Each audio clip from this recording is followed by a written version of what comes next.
कुल मिलाकर पूरे तरीके से समीकरणों को यहां पर ध्यान में रखा गया है। लेकिन पवन, अब देखना काफी दिलचस्प होगा कि आखिरकार आगे की रणनीति यहां पर क्या रहती है, क्योंकि आज की सबसे दूसरी बड़ी खबर जो है बीजेपी के चुनावी जो आज शंखनाद है प्रचार का, वो भी होने जा रहा है। तो ये भी यहां पर देखना दिलचस्प होगा कि उस मंच से जो चुनावी शंखनाद होगा वो कितना कैसा रहने वाला है।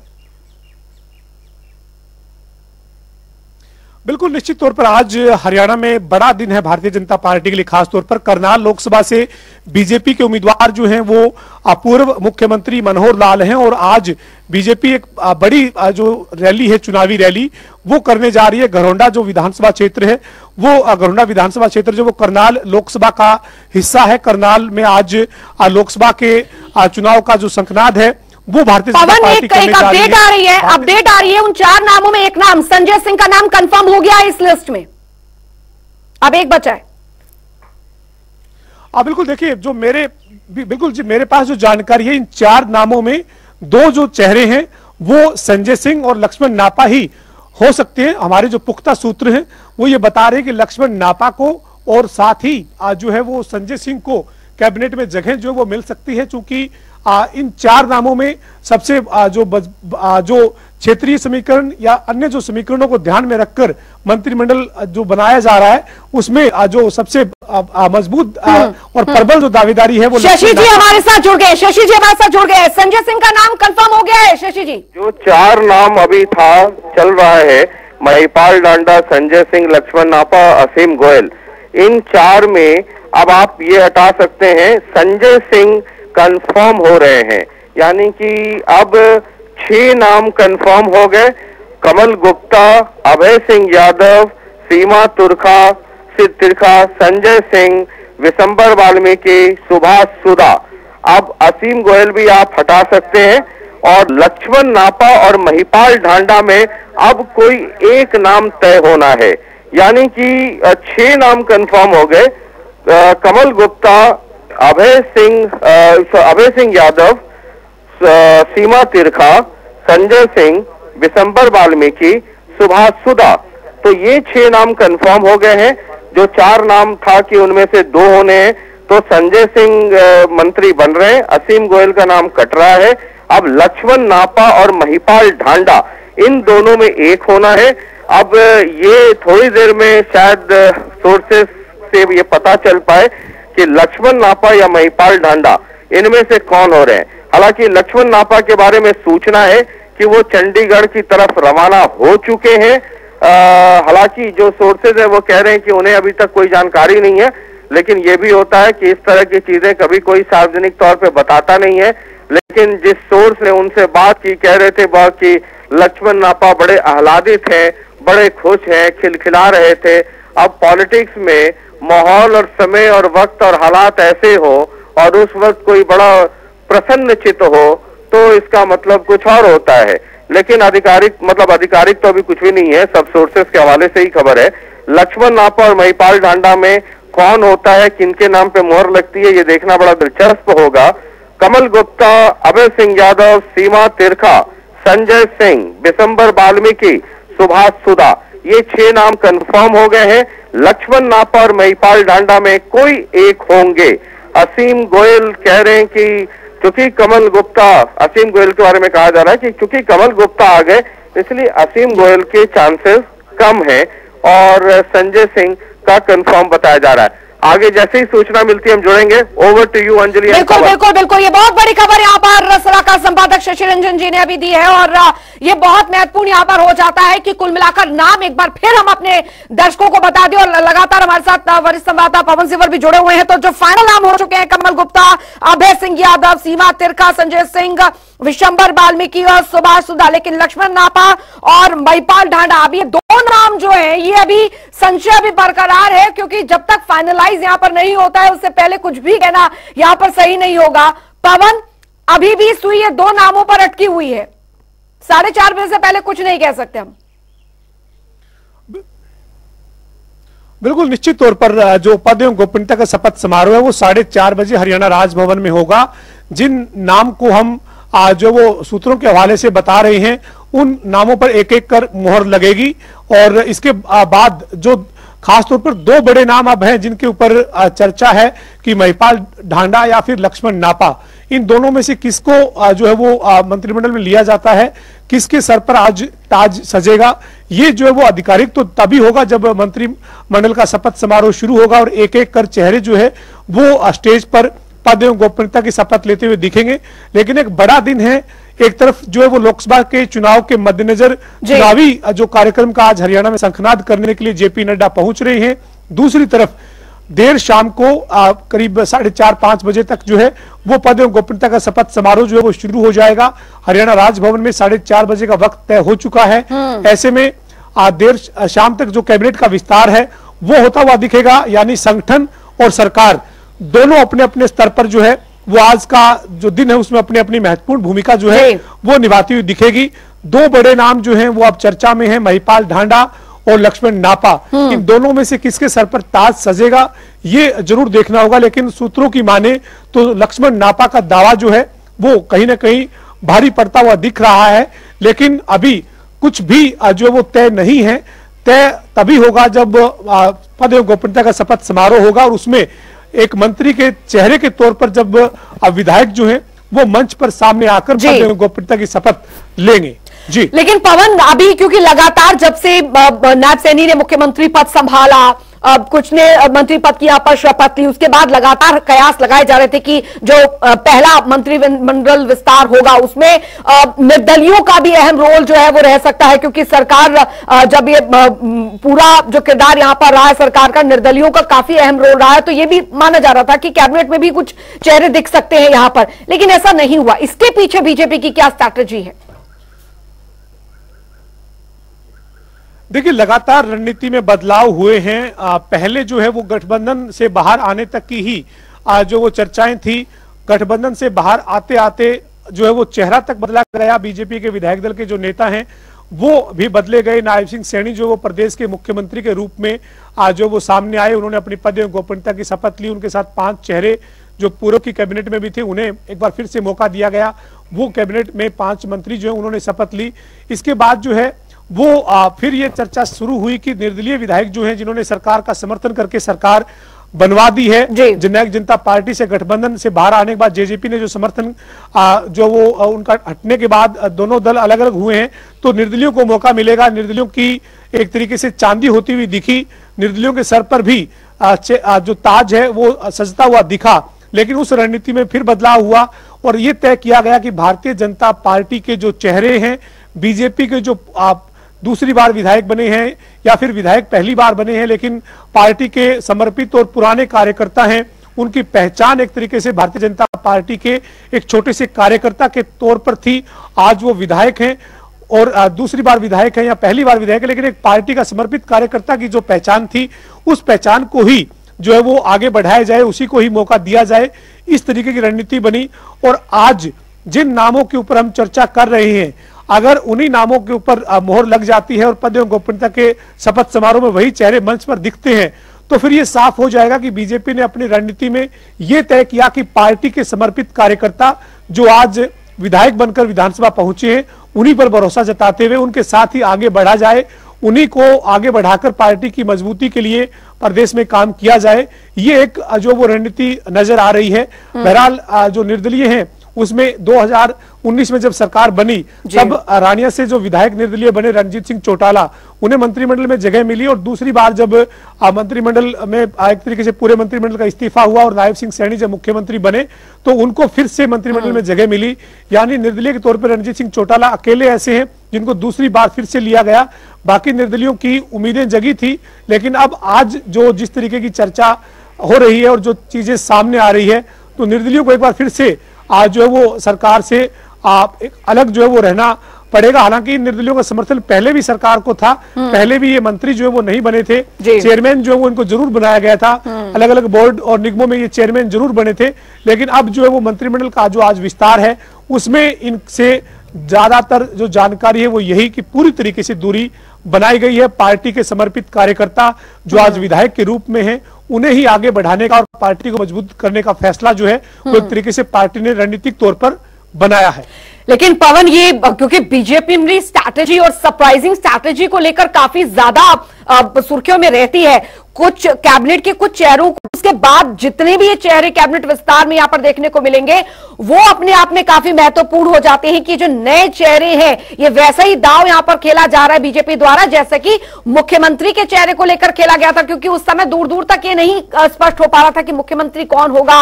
नायब सैनी की चर्चाएं चल रही थी लेकिन मोहर नहीं लग पा रही थी। तो ये हम यहां पर देख रहे हैं कि 2024 में हरियाणा की अगर बात की जाए तो बीजेपी काफी सरप्राइजिंग मोड में आती हुई दिख रही है।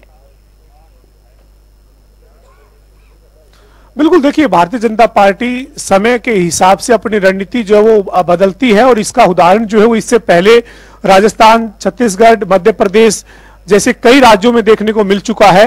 बीजेपी जो है वो एक अलग तरीके की रणनीति के तहत जो वो मैदान में उतरती है। अब जब देश में लोकसभा के चुनाव की आहट थी, कुछ ही दिन बचे थे जब लोकसभा के चुनाव के ऐलान की संभावनाएं जताई जा रही थी, इससे पहले हरियाणा में इतना बड़ा बदलाव जो है वो भारतीय जनता पार्टी ने किया जिसकी उम्मीद नहीं की जा रही थी। लोकसभा के चुनाव के बाद तो कोई किसी तरीके की फेरबदल की चर्चाएं लगातार हो रही थी, लेकिन लोकसभा के चुनाव से ऐलान से एक सप्ताह पहले इतना बड़ा फैसला अगर भारतीय जनता पार्टी ने किया है तो निश्चित तौर पर इसके पीछे एक बड़ी रणनीति है, इसके पीछे एक बड़ी वजह है। जो बीजेपी ग्राउंड पर काम करती है, ग्राउंड पर जो रणनीति बनाने से पहले जो मेहनत की जाती है उसकी पूरी रिपोर्ट तैयार की जाती है और उस रिपोर्ट को ध्यान में रखकर जो रणनीति बनानी पड़ती है, जो बदलाव करने पड़ते हैं, जो बड़े फैसले लेने पड़ते हैं, उन बड़े फैसलों को लिया जाता है। और इसका उदाहरण अब हरियाणा भी है, क्योंकि हरियाणा में एक बड़ा बदलाव हुआ है। गठबंधन से बाहर आने के बाद न केवल गठबंधन के सहयोगियों को अलग किया गया बल्कि पूरा जो एक तरीके से चेहरा है वो बदलने की कवायद हुई और मुख्यमंत्री के तौर पर नायब सिंह सैनी जो हैं वो सामने आए, विधायक दल के नेता चुने गए। उसके बाद उन्होंने पद एवं गोपनीयता की शपथ ली। आज नायब सिंह सैनी जो हैं वो अब हरियाणा के मुख्यमंत्री हैं। उनके साथ जो है वो अब कैबिनेट विस्तार आज उनका पहला होने जा रहा है, जिसमें कई कार्यकर्ता जो बीजेपी के समर्पित हैं, जो आज विधायक के रूप में हैं, उन्हें मौका दिए जाने की जो कोशिश है वो होती हुई दिख रही है। अंतिम मोहर आज होने वाले पद एवं गोपनीयता के शपथ समारोह में लगेगी। कैबिनेट विस्तार के साथ साथ चर्चाएं अब देखिए पवन, कुछ देर में यह भी शुरू हो जाएगी कि जब विभागों का बंटवारा होगा और जो सबसे ज्यादा महत्वपूर्ण विभाग है, गृह विभाग भी उसमें सम्मिलित है, वो कैसे बंटवारा यहां पर किया जाएगा, किस तरीके से डिस्ट्रीब्यूट यहां पर विभाग किए जाएंगे यहां पर? देखिए इतना बड़ा जो वो चुनौती भरा काम अब ये नहीं है, चूंकि सूत्रों के मुताबिक जानकारी है वो यही है कि मंत्रिमंडल के विस्तार का ही इंतजार था, जिसके ऊपर अब मोहर लग चुकी है और आज औपचारिकताएं जो हैं वो 4:30 बजे पूरी की जाएंगी। इसके बाद जो है वो 7 साढ़े 7 बजे तक जो है वो विभागों के आवंटन की सूची जो है वो सभी के सामने आने की जो वो उम्मीद की जा रही है। जो हमारे पुख्ता सूत्र हैं वो यही बता रहे हैं कि आज 7-8 बजे तक जो है वो मंत्रियों को जो विभागों का आवंटन होना है वो कर दिया जाएगा। उसमें अब ज्यादा देरी नहीं होगी क्योंकि लगभग पूरा होमवर्क जो है वो कर लिया गया है। औपचारिकताएं जो है वो विभागों के आवंटन के लिए होनी है, तो ऐसे में जो विभागों का आवंटन है वो भी आज इस मंत्रिमंडल के शपथ समारोह के बाद जो है वो होता हुआ दिखेगा। और इसके अलावा अब कोई इस तरीके की बात नहीं रहती है कि विभाग की कोई चॉइस के मुताबिक विभाग दिया जाता हो या विभाग कोई इच्छा रखने से विभाग दिया जाता हो। यह भी उसी रणनीति के तहत होगा जो रणनीति अब मंत्रिमंडल विस्तार में अपनाई जा रही है, वही उसी तरीके की रणनीति बनाई जाएगी। किसका कितना अनुभव है, कौन कहां पर बेस्ट काम कर सकता है, किस तरीके से कहां पर किसको जिम्मेदारी दी जा सकती है, इस पर भी होमवर्क करने के बाद ही विभागों के आवंटन का खाका तैयार हुआ है। और आज जो है वो मंत्रिमंडल के पद एवं गोपनीयता के शपथ समारोह के बाद 7-8 बजे तक जो है वो विभागों का आवंटन भी हो जाएगा। और काफी बड़े बदलाव जो है वो यूं कह सकता हूं कि ज्यादा देखने को इसलिए नहीं मिलेंगे कि कई मंत्री जो पहले कैबिनेट का हिस्सा थे उनको फिर से कैबिनेट में लिया गया है, तो उनके जो पुराने विभाग हैं उनमें ज्यादा फेरबदल की संभावनाएं नहीं है, लेकिन उनको कुछ और नए विभागों की जिम्मेदारी जरूर दी जा सकती है और वो विभाग महत्वपूर्ण भी रहेंगे, लेकिन उनके पुराने विभाग उनके पास ही रहे, इस तरीके का प्रयास जरूर रह सकता है। क्योंकि जो काम है वो जिस गति से चल रहा है उस काम को अब आगे बढ़ाना है, तो नए सिरे से अगर विभाग नया दे दिया जाता है तो कहीं ना कहीं काम जो विकास की योजनाएं परियोजनाएं हैं, हालांकि अभी आदर्श आचार संहिता के चलते वो रोक दी गई है, रुक गई है, लेकिन उनको चुनाव के बाद आगे बढ़ाना है। तो पुराने विभाग, पुराने मंत्री जो थे पहले कैबिनेट में, उन्हीं के पास रहे, इसके ऊपर जो है वो एक फोकस किया गया है। लेकिन अंतिम क्या होगा, ये जब विभागों के आवंटन की सूची सामने आएगी तभी साफ होगा। लेकिन पवन, क्योंकि जैसा कि आप पहले भी बता रहे थे कि इतना बड़ा एक्सपेरिमेंट बीजेपी, हरियाणा बीजेपी कर देगी लोकसभा चुनावों से पहले, ये शायद सोचा नहीं था। हाँ, कयास लगाए जा रहे थे कि लोकसभा चुनाव के बाद इस तरीके का कोई भी चेंज जो है वो यहां पर हो सकता है। लेकिन अब इसका जो सियासी घटनाक्रम अभी तक हुआ है हरियाणा सरकार में, उसका कितना इंपैक्ट जो है लोकसभा चुनाव में पड़ता दिख सकता है? देखिए, ये जो हम जिस बात की चर्चा कर रहे हैं, इसके ऊपर तो लोग ही एक तरीके से फैसला लेंगे। मैंडेट जो है वो तय करेगा कि इस बदलाव का कितना असर जो है वो देखने को मिलेगा। और अभी लोकसभा का जो चुनाव है वो हरियाणा में 10 सीटों पर छठे चरण में है। 25 मई को हरियाणा में मतदान होना है 10 लोकसभा की सीटों के लिए, करनाल की जो विधानसभा है वहां के उपचुनाव के लिए। तो ऐसे में इस बदलाव को लोग कितना किस रूप में जो वो अस्वीकार करते हैं, ये तो चुनाव के नतीजों में भी कहीं ना कहीं साफ होगा। लेकिन एक बड़ी रणनीति है, चूंकि भारतीय जनता पार्टी केवल लोकसभा का चुनाव या उसके परिणाम तक सीमित नहीं है या उससे आगे बढ़कर सोचती है। यही वजह कि नेतृत्व परिवर्तन अगर करना है तो नेतृत्व परिवर्तन फिर किया जाता है, क्योंकि नेतृत्व परिवर्तन होगा तो लंबे समय तक पार्टी की मजबूती के लिए काम करना है। पार्टी मजबूत लंबे समय तक किस नेतृत्व के साथ रह सकती है, किन चेहरों के ऊपर किस तरह की जिम्मेदारी रखी जा सकती है, कैसे पार्टी को आगे और मजबूती के साथ बढ़ाया जा सकता है, इस तरीके के पहलुओं पर ज्यादा मंथन होता है। केवल महज लोकसभा चुनाव के नतीजे ही केवल एक लक्ष्य बनाकर काम नहीं किया जा सकता, क्योंकि बीजेपी की ऐसी रणनीति पहले भी कई राज्यों में देखने को मिली है। तो केवल चुनाव लक्ष्य होगा ऐसा तो नहीं कहा जा सकता, लेकिन एक लंबी रणनीति जो बनी है उसमें खासतौर पर 2024 का हरियाणा का विधानसभा का चुनाव जो है वो भी एक मिशन है, उसमें भी जो वो उसको भी ध्यान में रखा गया है, लोकसभा चुनाव को भी ध्यान में रखा गया। लेकिन केवल चुनावी रणनीति नहीं, बल्कि संगठनात्मक तरीके से पार्टी को प्रदेश में और ज्यादा मजबूत करने के लिए नेतृत्व के लिहाज से कहां पर किस कार्यकर्ता के ऊपर किस रूप में भरोसा जताकर कहां पर उसको रखना है, ये इस तरीके की रणनीति के तहत ही भारतीय जनता पार्टी का जो नेतृत्व है वो फैसला करता है। बिल्कुल पवन, लेकिन इस कैबिनेट के अगर चेहरों को हम यहाँ पर देखा जाए तो ना सिर्फ यहाँ पर मुख्यमंत्री नायब सैनी के जो करीबी हैं वो चेहरे यहाँ पर सम्मिलित किए गए हैं, साथ ही पूर्व मुख्यमंत्री मनोहर लाल के भी करीबी चेहरों को इस कैबिनेट में जगह मिलती दिख रही है। यानी बहुत लंबी चर्चा जो है वो चली है पूर्व मुख्यमंत्री और मुख्यमंत्री के बीच में, और अब ये तस्वीर जो है तकरीबन आज मंगलवार को यहाँ पर साफ होने जा रही है। बिल्कुल, देखिए इसमें कोई दो राय नहीं है। पिछले मंगलवार से लेकर इस मंगलवार तक जो है वो कई तरह की मंगल कामनाएं जो वो चली है। कई चेहरों को पहले कहीं ना कहीं खुशी मिली, उन्हें उम्मीद जगी। अब जो है वो कईयों की उम्मीदों के आज पंख लगेंगे, कईयों की उम्मीद टूटेगी भी। तो पूरा मंथन चिंतन और रणनीति जो है वो बनी है, इसका परिणाम आज जो पद एवं गोपनीयता का शपथ समारोह होगा उसके जरिए सामने आएगा। लेकिन केवल मौजूदा मुख्यमंत्री नायब सिंह सैनी के या फिर पूर्व मुख्यमंत्री मनोहर लाल के करीबी होने मात्र से ही जगह जो है वो कैबिनेट में मिलेगी, ये भी कहना जो वो सही नहीं होगा। हालांकि ये एक कारण हो सकता है, लेकिन इसके अलावा उस विधायक का उसके क्षेत्र में जो है वो उसकी किस तरीके की वर्किंग है या फिर उस क्षेत्र में प्रतिनिधित्व पार्टी को कहां पर देना है, पार्टी को किस क्षेत्र में और ज्यादा मजबूत किस रूप तरह से किया जा सकता है, यानी अन्य जो समीकरण हैं करीबी होने से ज्यादा जो अन्य समीकरण है संगठन की मजबूती के लिहाज से उन्हें भी ध्यान में रखकर इस तरीके की रणनीति बनती है। और वो रणनीति किस तरह की बनी है ये हम सूत्रों के हवाले से बता रहे हैं। लगातार हम 6 नाम स्पष्ट कर चुके हैं। 7वां नाम महिपाल ढांडा और लक्ष्मण नापा के बीच में एक तरीके से मुकाबला है, उसमें से किसको ताज मिलता है ये देखना है। तो ये बड़ी रणनीति जब बनती है तो इसके पीछे केवल एक नहीं बल्कि अनेक कारण रहते हैं। और खासतौर पर जब भारतीय जनता पार्टी जैसे संगठन की बात हो तो वहां पर 1 दौर 2 दौर 4 दौर नहीं, कई दौर की बातचीतें होती है, कई दौर के मंथन होते हैं, कई दौर के चिंतन होते हैं, उसके बाद अंतिम फैसले तक पहुंचा जाता है। बिल्कुल पवन, हालांकि कुल मिलाकर पहले तो ये कयास लगाए जा रहे थे कि जब नेतृत्व जो है वो परिवर्तन हुआ था, जब मुख्यमंत्री नायब सिंह सैनी को बनाया गया था, उसके अगले ही दिन हमने देखा राजभवन में तैयारियां जो है वो काफी जोरों शोरों से चल रही थी, लेकिन उसके बाद स्थिति कुछ डगमगोल हुई और अब ये मंगलवार का दिन है जब कैबिनेट विस्तार जो है यहाँ पर होने जा रहा है। यानी कुछ तो कोई ना कोई तो शंकाएं या कोई ना कोई तो चर्चाएं या कोई ना कोई पेश तो अटका यहाँ पर होगा, जिस वजह से इतना समय यहाँ पर लग गया। हालांकि विधानसभा अध्यक्ष द्वारा तो इस बात का जिक्र साफ कर दिया गया था कि चुनाव आयोग से हम परमिशन लेंगे, उसके बाद कैबिनेट विस्तार हो जाएगा, यानी संकेत तो पहले ही दे दिए गए थे।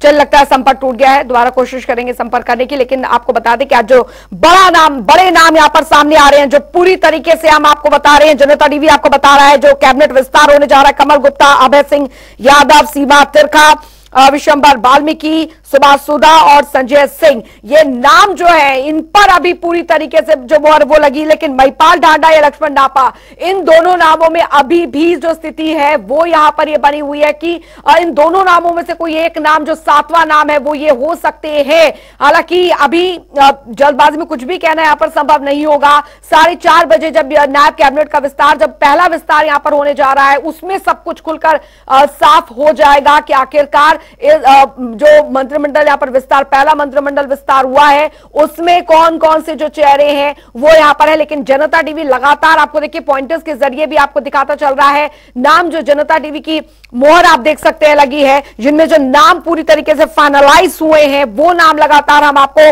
बताते चल रहे हैं। 500 मंत्रियों पहले अपनी शपथ जो है मुख्यमंत्री के साथ ले चुके हैं, लेकिन जो सात मंत्री यहां पर अभी बचे हुए थे उनके नाम लगातार, लेकिन 7वें नाम में अभी भी असमंजस स्थिति बनी हुई है। और वो जो 7वां नाम है या तो लक्ष्मण नापा या महिपाल ढांडा, इन दोनों में से कोई ना कोई यहां पर हो सकता है। लेकिन जो नाम फाइनलाइज यहां पर हो चुके हैं, कमल गुप्ता, अभय सिंह यादव, सीमा तिरखा, विशंबर वाल्मीकि, सुभाष सुधा और संजय सिंह, ये वो नाम है, ये वो 6 नाम है जो कैबिनेट विस्तार में आज जो पद और गोपनीयता की शपथ लेने जा रहे हैं। लेकिन 2 नामों में अभी भी सस्पेंस बरकरार है, वो यहां पर देखना होगा।